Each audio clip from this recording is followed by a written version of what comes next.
Assalamualaikum warahmatullahi wabarakatuh. Jumpa lagi di channel yang keren ini, channel Mas Yano. Oke adik-adik, materi kali ini adalah materi asam dan basa, di mana kita akan membahas jenis-jenis asam basa dan kita hari ini akan fokus membahas basa kuat dan basa lemah. Oke adik-adik, skui disimak baik-baik materi kali ini mengenai basa kuat dan basa lemah. Oke, nah kita masih membahas mengenai jenis-jenis asam basa. Jenis-jenis asam basa. Jenis-jenis asam basa. Dimana yang akan kita bahas pada jenis-jenis asam basa pada video kali ini adalah golongan basa kuat dan basa lemah. Kita pertama akan membahas golongan basa kuat terlebih dahulu. Sama halnya dengan asam kuat, basa kuat juga memiliki harga alfa sama dengan 1.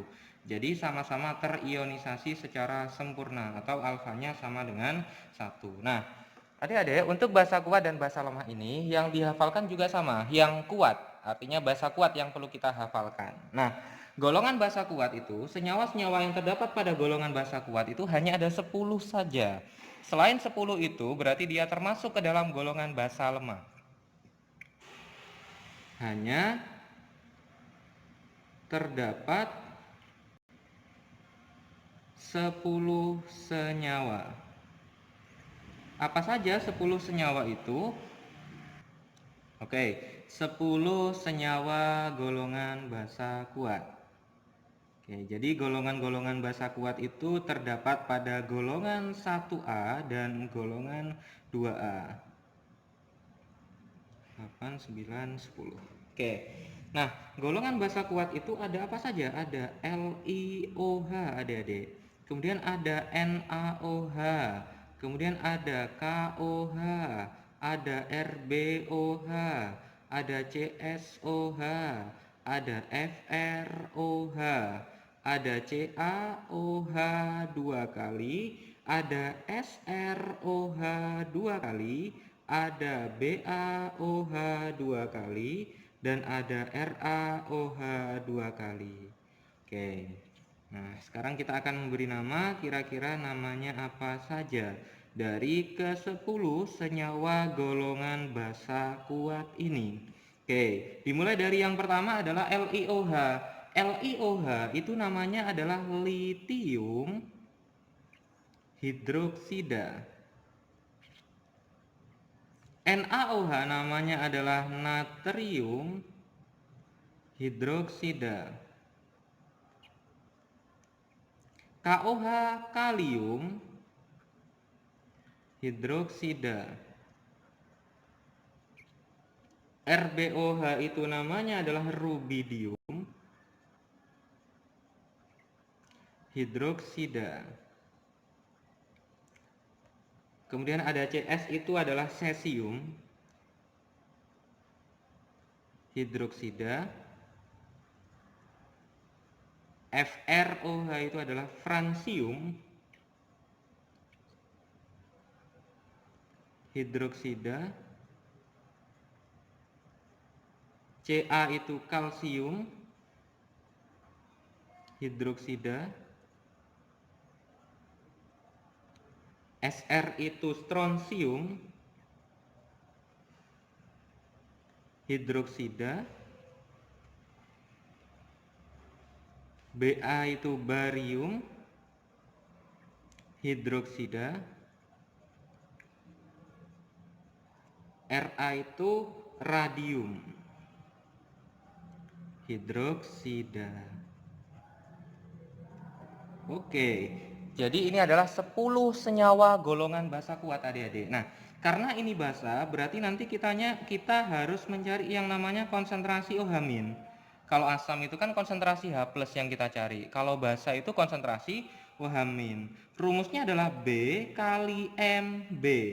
Di mana untuk B itu sendiri pada golongan basa kuat ini adalah jumlah OH- yang dilepaskan. Jumlah OH- yang dilepaskan. Oke. Jadi B itu adalah jumlah OH- yang dilepaskan. Kalau MB itu adalah molaritas basa. molaritas basa. Oke. Nah, Mb ini sama halnya dengan M asam, dengan konsentrasi asam bisa dicari menggunakan rumus mol per liter atau gram per mr kali 1000 per mililiter. Oke. Nah, ini adalah basa kuat. Nah, sekarang kita akan masuk ke golongan basa lemah.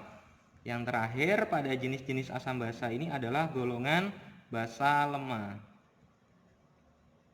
Kalau kalian sudah hafal golongan basa kuat, secara otomatis kalian akan lebih mudah untuk menentukan mana senyawa yang termasuk ke dalam golongan basa lemah. Kenapa? Karena golongan basa lemah itu yang selain basa kuat. Oke, harga alfanya kalau lemah itu berarti terionisasi sebagian antara 0 sampai 1. Jadi alfanya antara 0 sampai 1.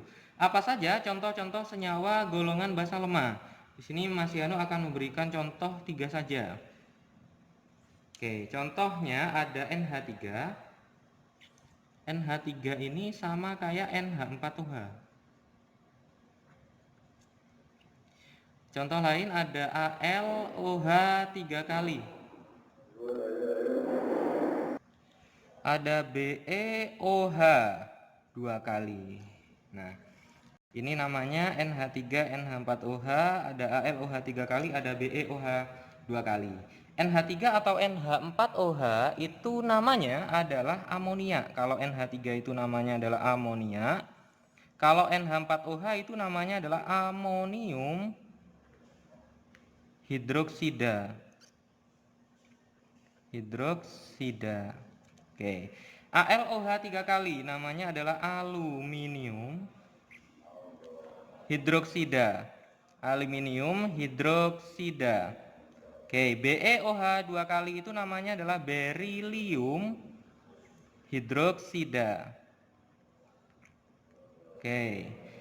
Nah, dan lain sebagainya. Jadi ada banyak sekali golongan-golongan basa lemah. Nah, nanti untuk mencari konsentrasi OH- itu berbeda dengan golongan basa kuat. OH- untuk golongan basa lemah itu rumusnya adalah Kb dikali Mb atau menggunakan rumus alfa kali Mb. Di mana adik-adik untuk Kb-nya itu sendiri adalah konstanta kebasaan. Kalau Mb itu sama kayak ini ya, molaritas basa. Kalau alfa itu adalah derajat ionisasi. Oke. Nah, adik-adik, karena di sini OH-, maka kita harus mencari yang namanya POH. POH itu rumusnya adalah min log konsentrasi OH-. Oke. Kalau pada video sebelumnya adik-adik, pH itu kan rumusnya adalah min log konsentrasi H+. Oke. Nah, adik-adik, ternyata ketika POH ditambahkan pH ini hasilnya nanti selalu 14. Jadi ketika ada pH ditambahkan POH hasilnya selalu 14. Kalau ada konsentrasi H+ dikalikan konsentrasi OH- hasilnya selalu 10 pangkat min 14. Oke. Nah, 10 pangkat min 14 ini kita sebut sebagai KW atau konstanta water. Nah, untuk pH itu sendiri berkisar antara 0 sampai 14. Di tengah-tengah antara 0 sampai 14 itu ada 7. 14, 0 ini 7. Kalau pH-nya 7 itu adalah netral. Kalau di bawah 7 itu dia adalah asam. Kalau di atasnya 7 itu basa ya, kalau di atasnya 7. Nah, semakin tinggi pH-nya, basanya semakin kuat. Berarti ini lemah. Semakin kecil pH-nya, asamnya makin kuat. Berarti ini lemah. Oke, sekarang kita akan latihan soal.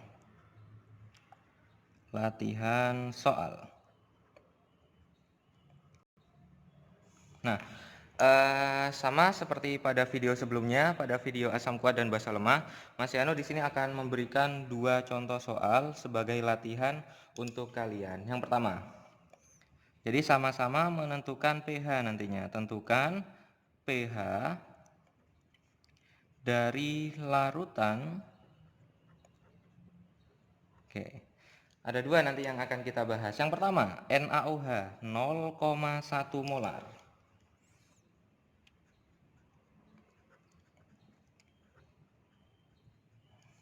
Yang pertama adalah NaOH 0,1 molar. Nah, sekarang kita harus identifikasi NaOH ini apakah dia senyawa asam atau basa. Kita tahu bahwa di sini NaOH itu kalau diionkan dia akan melepaskan ion OH-. Karena dia melepaskan ion OH-, maka secara otomatis NaOH ini merupakan senyawa basa. Nah, sekarang kita harus identifikasi apakah NaOH ini merupakan basa kuat atau basa lemah. Coba kita cek di sini, basa kuat ada tidak NaOH? Ada ya, ini NaOH. Berarti NaOH dia merupakan basa kuat. Berarti kita akan mencari konsentrasi OH- dari rumus basa kuat. Berarti B dikali Mb. Di mana B-nya adalah 1. Kenapa kok 1? Karena OH- yang dilepaskan adalah sejumlah 1. Sehingga B-nya sama dengan 1. Mb-nya 0,1, konsentrasi basanya adalah 0,1, atau kita bisa menuliskan 10 pangkat min 1. Artinya konsentrasi OH-nya adalah 10 pangkat min 1. Nah, sekarang karena ini OH-, maka kita harus mencari pOH-nya terlebih dahulu sebelum kita menentukan pH-nya. pOH rumusnya adalah min log konsentrasi OH-. Oke, berarti min log 10 pangkat min 1, berarti sama dengan 1. Nah, sekarang baru kita akan mencari harga pH-nya. pH sama dengan 14 min pOH, di mana kita ketahui bahwa pOH-nya adalah 1, berarti 14 dikurangi 1 sama dengan 13. Artinya, pH dari NaOH dengan konsentrasi 0,1 molar adalah sebesar 13. Sekarang contoh yang kedua, adik-adik. Contoh yang kedua.